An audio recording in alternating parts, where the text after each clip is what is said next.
Live from downtown Bakersfield, 23 ABC News Midday starts now. Good morning and thanks for joining us for 23 ABC News at 11 a.m. I'm Danielle Kernkamp. And I'm Melissa Flores. Our top story this morning, PG&E announced they will move forward with power shutoffs in Kern County, but it's affecting less people locally than originally planned. Yeah, that's right. PG&E put out a release a little over 30 minutes ago saying the public safety power shutoff will now impact 33 Kern County households, down from the original 75 customers they notified yesterday. The shutoffs are expected to begin at approximately 1 a.m. Thursday. No word on how long it could last, but they say local forecasts show the peak period of winds should end around noon on Friday. PG&E says this shutoff should affect 179,000 homes and businesses in California. Meanwhile, Stallion Springs Community Services District has notified the community that SoCal Edison has started to notify its customers that they also may be impacted by a public safety power shutoff. According to officials, it could possibly happen earlier tomorrow, depending on real-time weather conditions. Residents with critical life-sustaining equipment can go to the Stallion Springs Community Services District, Building 2, off of Stallion Springs Drive. However, the facility does not have qualified medical personnel to assist with the equipment, and they can't provide transportation. For more information on the shutoffs and what services will be available at that district building, you can head to our website, turn23.com. Let's bring in Chief Meteorologist Elena Rusk and get a check of these dry, windy conditions, because these safety power shutoffs are all contingent on the forecast. Yeah, they sure are. And it's those Santa Ana winds. It's not a fresh northwesterly wind. It's dangerously dry winds that are blustering coming in from the desert. Starting to pick up overnight, but we have a red flag warning in effect starting tomorrow morning through Friday night. With that, we're already seeing a warming trend. We're at 74 right now, a couple degrees warmer than yesterday with that dry weather pattern. But watch how that high pressure moves closer to shore, brings all the heat and that offshore flow tomorrow. So heading into that fire weather warning, our red flag warning, it starts at 5 a.m. tomorrow morning, lasts all day Thursday, all day Friday, not expiring until 10 p.m. That's really when we start to see those winds die down. Even though Thursday is the worst of it, Friday is still blustery. More in your extended forecast coming up. It was a short day for students at Tompkins Elementary School in Tehachapi. According to the school district, students are being sent home early this morning due to what they're calling a, quote, minor gas leak. School officials say because of the leak, everyone's being sent home and the school will be closed for the rest of the day. They say the gas company has arrived on campus to take care of the issue. New details on the crash on the southbound 99 near the Stockdale Highway off-ramp that left one person dead. According to the California Highway Patrol, the crash happened just before 11 o'clock Tuesday night. CHP says 65-year-old Francisco Sanchez was driving at a high rate of speed when his box truck collided with a slowed semi. The crash pinned Sanchez and his passenger in the vehicle. Sanchez was rescued, but his passenger, a 29-year-old man from Bakersfield, died at the scene.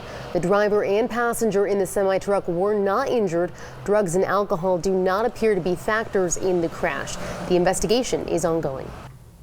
The city of Bakersfield is looking for its next city manager. The city posted the job listing on its Facebook page, recruiting applicants to succeed retiring manager Alan Tandy. Tandy served as city manager for nearly 3 decades. The post says the city of Bakersfield is looking for the next city manager to lead Bakersfield into the future, address public concerns through allocation of tax revenue for programs and projects, and be an agent for positive change. The El Dorado County Sheriff's Department is mourning the loss of one of their deputies this morning. Officials say Deputy Brian Ishmael was shot and killed this morning while responding to a call about an active shooter incident. Deputy Ishmael was driving with a ride-along passenger when they responded to the call in Somerset, a rural town just south of Placerville. The person on the ride-along was also shot, but their condition is currently unknown. 2 men were arrested in connection to the shooting. Ishmael was a 4-year veteran with the Sheriff's Office and previously worked with the Placerville Police Department.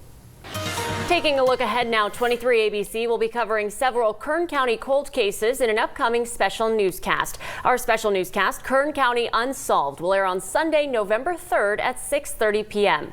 The hour-long show will feature a look back and updates on such cases as the Bakersfield 3, Tessie Mangoig, Bianca Jackson, Wendell Davis, and more. Join us for Kern County Unsolved, airing Sunday, November 3rd at 6:30 p.m.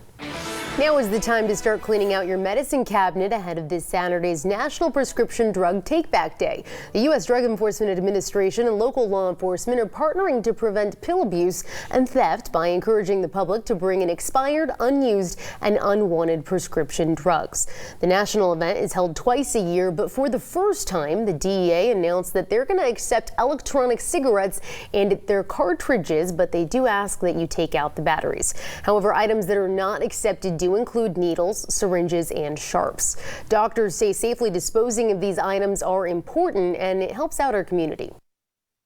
Taking these out of the community, we can keep our community healthier, reduce chances of misuse of medications or accidental overdoses or exposures in our households and in our community.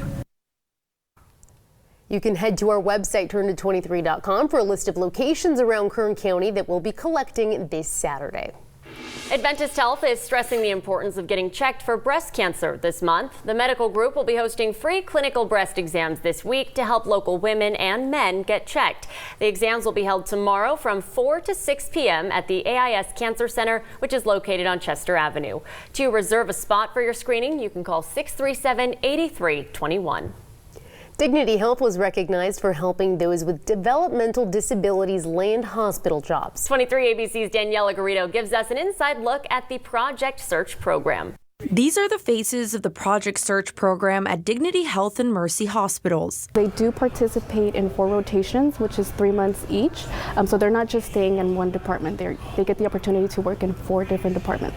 The Transition to Work program is a 1-year internship for those with developmental disabilities. Basically, we just teach work skills to our interns with the goal of competitive employment at the end. There's an interview and application process to join the program. In order for them to be part of the program, they must be a client for Kern Regional Center. And then we do get referrals from them. Robert is currently on his first rotation of the Project Search program at Memorial Hospital downtown. It's actually been really fun. Lots of nice people here. My department is doing very well. It's central sterile. But he hopes the program will land him a job in the department he's actually interested in, housekeeping. Just mopping the floors, cleaning, wiping down the whole bed, the patient's bedroom, get every single spot in the area. Currently, the success rate of intern to full-time employee is 60%. I don't know, I just followed up with this program, and next thing, I never thought for me to be hired in the hospital. Brian is one of the graduates of the program, and landing a full-time job in the emergency room has been able to afford him his own place. It took a lot of work. I do probably over 100 hours of work, so that's kind of make me get there and stuff. And now I'm working on to get a car. And while the program is working to raise its success rate, interns walk away with invaluable experience. Like I said, we are trying to educate our community. I think there's a stigma where they think they're not capable of completing the tasks that we would be able to.